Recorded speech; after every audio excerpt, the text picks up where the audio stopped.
విజయవాడలో దసరా ఉత్సవాల ముగింపు సందర్భంగా జరిగే తెప్పోత్సవం ఈసారి కూడా ఉండదా?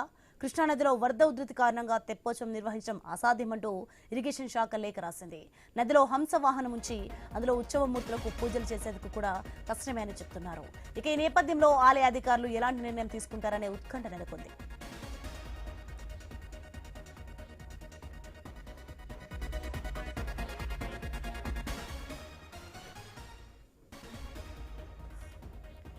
బ్రేకింగ్ చూస్తున్నాం. విజయవాడలో దసరా ఉత్సవాల ముగింపు సందర్భంగా జరిగే తెప్పోత్సవం ఈసారి కూడా ఉండదా?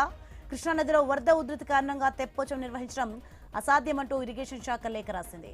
ఇక నదిలో హంస వాహనం ఉంచి అందులో ఉత్సవమూర్తులకు పూజలు చేసేందుకు కూడా కష్టమే అని చెప్తున్నారు. ఈ నేపథ్యంలో ఆలయ అధికారులు ఎలాంటి నిర్ణయం తీసుకుంటారనే ఉత్కంఠ నెలకొంది.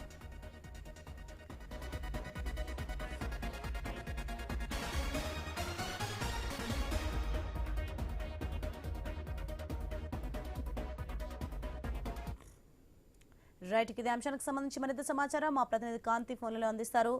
కాంతి, విజయవాడలో దసరా ఉత్సవాల ముగింపు సందర్భంగా జరిగే తెప్పోత్సవం ఈసారి కూడా ఉంటుందా ఉండదా అనే ఉత్కంఠ నెలకొంది. దీనికి సంబంధించి పూర్తి డీటెయిల్స్ ఏంటి?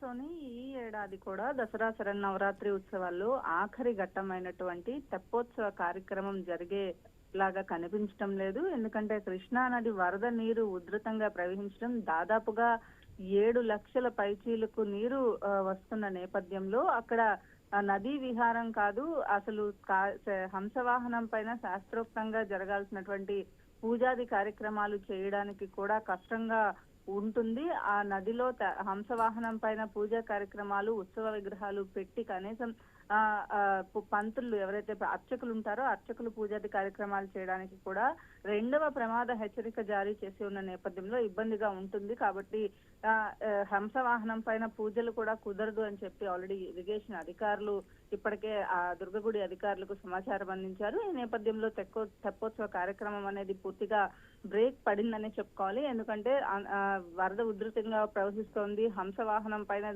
తిరగడం 3 రౌండ్ల పాటు నదీ విహారం అనేది ఉండకపోగా శాస్త్రోక్తంగా జరగాల్సినటువంటి పూజలు కూడా జరిగే అవకాశం లేనట్లుగానే ఈసారి చెప్పుకోవాలి. Sonu, right, thanks for the information Kanthi.